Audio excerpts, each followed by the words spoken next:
साहब कहते हैं हमारा देश कैसा है, जहां से आए अमर वही देशवा, जहां से आए। हम जहां से आए हैं हमारा देश अमर है। सदगुरु कबीर अपने देश की पहचान बता रहे हैं। मैं कहां का रहने वाला हूं, आप लोग कहां रह रहे हैं। जहां से आए अमर वही देशवा, जहां से आए। ब्रह्मा नाही, विष्णु नाही, नहीं महेश्वर, अष्टंगी और निरंजन नाही, नाही है शेषवा। जहां से आए अमर वही देशवा। हमारा देश अमर है। ये जो सृष्टि आप देख रहे हैं, आप लोग ब्रह्मा विष्णु महेश कह देते हैं। हमारे देश में ये नहीं होते हैं। उत्पत्ति विकास और प्रलय से परे है हमारा लोग। साहब वहां की खबर लेके आए। ब्रह्मा नाही, विष्णु नाही, नहीं महेश्वर, अष्टंगी और निरंजन नाही, नाही है शेषवा। जहां से आए अमर वही देशवा। पानी नाही, पवन नाही, धरती ना आकाशवा, चांद और सूर्य नहीं, रैन ना दिवसवा। जहां से आए अमर वही देशवा। हमारा देश अमर है। ये जो भी आप सांसारिक वस्तुएं देख रहे हैं, ये सब खंडित हैं, ये सब जाने वाली हैं। आप लोग यहां और एक विवाद में फंस गए हैं। जातिवाद के चक्कर में आप लोग फंस गए। साहब कहते मेरे यहां मेरे देश में जातियां भी नहीं होती। ब्राह्मण नहीं, क्षत्रिय नहीं, वैश्य नहीं, शूद्र। भारतीय संस्कृति में 4 जातियां बांट दी। ब्राह्मण, क्षत्रिय, वैश्य, शूद्र बता दिया। मुसलमानों में भी 4 जातियां बता दी गई। मुगल, पठान, सैयद और शेख, अन्य लोग भी जातियों में बंट गए। जबकि एक जीव है, एक ही आत्मा है, एक ही ब्रह्म बनाने वाला है, परमात्मा भी एक ही है। फिर भी हम लोग यहाँ जातिवाद में फंस गए आकर के। साहब कबीर कहते हैं हमारे यहाँ ये नहीं है। हमारे यहाँ तो सब के सब एक साथ, एक जगह, एक मालिक, एक ब्रह्म, एक परमात्मा, बस दूसरा कोई नहीं। इसलिए ब्राह्मण नहीं, क्षत्रिय नहीं, वैश्य नहीं, शूद्र।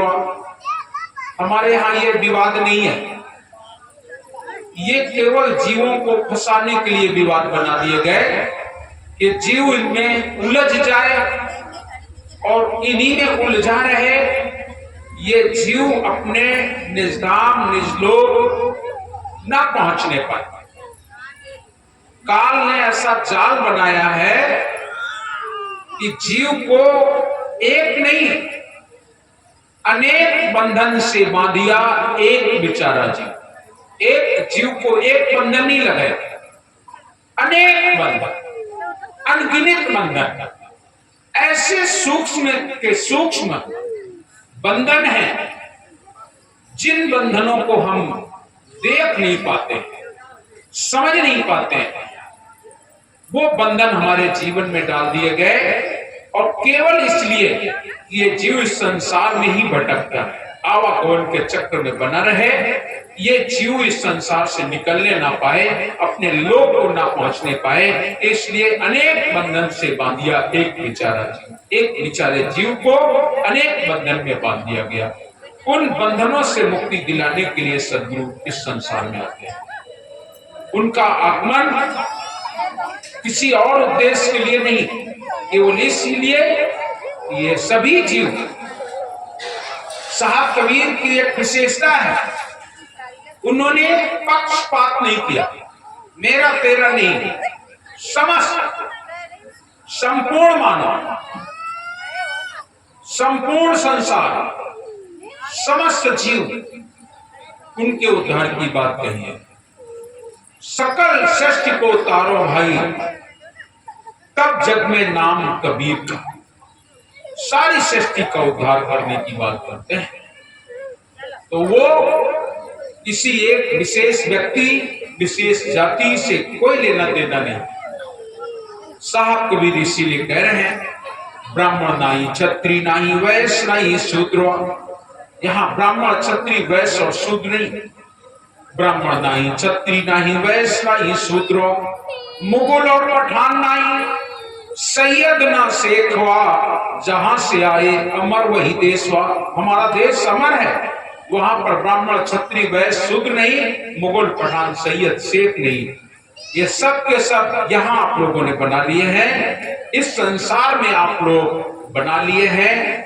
आए एक देश से, उतरे एक घाट, हवा लगी संसार की, हो गए 12 बाट। यहां आकर के हम लोग 12 बाट हो गए हैं। साहब कबीर तुम्हें वहां की शुद्ध बताने आए हैं, वहां की पहचान बताने आए हैं कि जहां से हम आए हैं वहां ये कुछ नहीं है। ब्राह्मण नहीं, क्षत्रिय नहीं, वैश्य नहीं, शूद्रवा, मुगल और पठान नहीं, सैयद न शेखवा, जहां से आए अमर वही देशवा।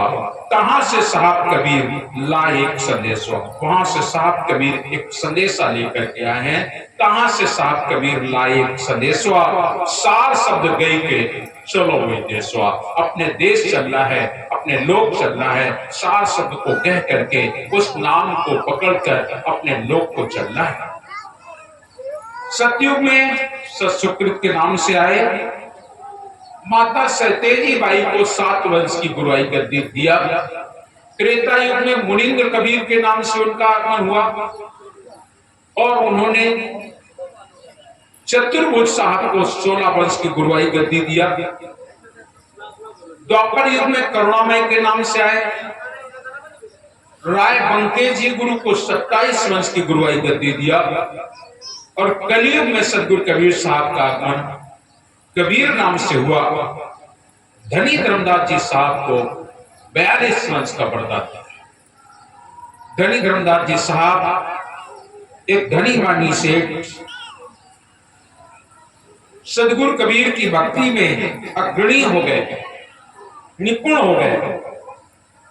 समस्त समर्पण करके सदगुरु कबीर की भक्ति में लगे। और जब भक्ति में लगे तो अध्यात्म एक ऐसी वस्तु है कि किसी न किसी को ये सौंपा जाता है। जैसे हम अपने पैतृक संपत्ति को अपने परिवार, अपने बच्चों को दे देते हैं, ठीक इसी तरीके से जो हमारी आध्यात्मिक संपदा होती है उसके लिए भी कोई विशेष व्यक्ति होता है। सभी लोग उस आध्यात्मिक संपत्ति को नहीं समझ सकते। आध्यात्मिक ज्ञान, आध्यात्मिक शक्ति, भक्ति ये होती सब में है, लेकिन उसका संचालन सभी लोग कर पाए ऐसा नहीं होता है। जितने भी महापुरुष आए, सभी महापुरुषों ने अपना ज्ञान किसी को दिया है। जैसे भगवान शंकर हुए, भगवान शंकर ने अपना ज्ञान का घुसंडी जी को दिया। त्रेता युग में भगवान श्री राम का आगमन हुआ। भगवान श्री राम ने, आपने देखा होगा, कहीं भी उन्होंने किसी को उपदेश नहीं किया, किसी को संदेश नहीं किया, लेकिन अंत में शिवरी को 9 भक्ति बताई। उनके साथ रहे बहुत लोग। हनुमान जी उनकी अग्रणी गिने गए, सुग्रीव भी उनके साथ रहे, अंगद रहे, साथ साथ में और तमाम वानर रहे। लेकिन भगवान श्री राम ने किसी को संदेश नहीं दिया। संदेश के योग उनको कोई पात्र नहीं मिला। रहने के लिए तो लक्ष्मण भैया भी रहे, भरत शत्रुघ्न भी रहे, लेकिन आध्यात्मिक संपत्ति के लिए संपूर्ण समर्पण की आवश्यकता होती है। जिसके जीवन में संपूर्ण समर्पण होता है वो महापुरुष अपनी आध्यात्मिक संपत्ति उससे सौंप देते हैं कि ये अब तुम संभाल सकते हो और इसे तुम संभालो। भगवान श्री राम के जीवन में कोई ऐसा व्यक्ति नहीं मिला जिसको वो संदेश देते। उनकी और सारी बातें आपको सब जगह मिलेंगी। माता से प्रेम मिलेगा, राज्य के प्रति जो उनके कर्तव्य रहे वो देखे, प्रजा के प्रति क्या उन्होंने किया वो सब कुछ ठीक है। लेकिन भक्ति के नाम पर भगवान श्री राम ने शिवरी को जब देखा, इतनी दीन लीन है, लौलीन है। शिवरी कोई गरीब घर की लड़की नहीं थी, राजा सवर की लड़की थी। राजा सवर की लड़की थी, लेकिन बचपन से उसके जीवन में भक्ति थी, और इतनी बड़ी भक्ति थी कि अपने विवाह के एक दिन पहले जीवों की जो हत्या हो रही थी, उन हत्या को देख करके वो अपने घर को छोड़ करके चली गई थी। और वहां से फिर वो दौड़ते दौड़ते भागते दिन भर बेचारी छुपी रहती थी, दिन भर घने जंगलों में छुपी रहती थी, और रात में भाग भाग करके रास्ता तय करती थी। और वो आकर के आखिर को काफी समय के बाद पंपापुर में आकर के रुकी आके, और वहां पर संतों का सत्संग सुना। सुन करके उसके मन में भक्ति जागी, और जब भक्ति जागी तो इतनी सुंदर भक्ति, लेकिन उस समय किसी ने उन्हें नाम दान नहीं दिया। बड़े मुश्किल से उनके गुरु मतंग ऋषि हुए और उन्हें नामदान मिला।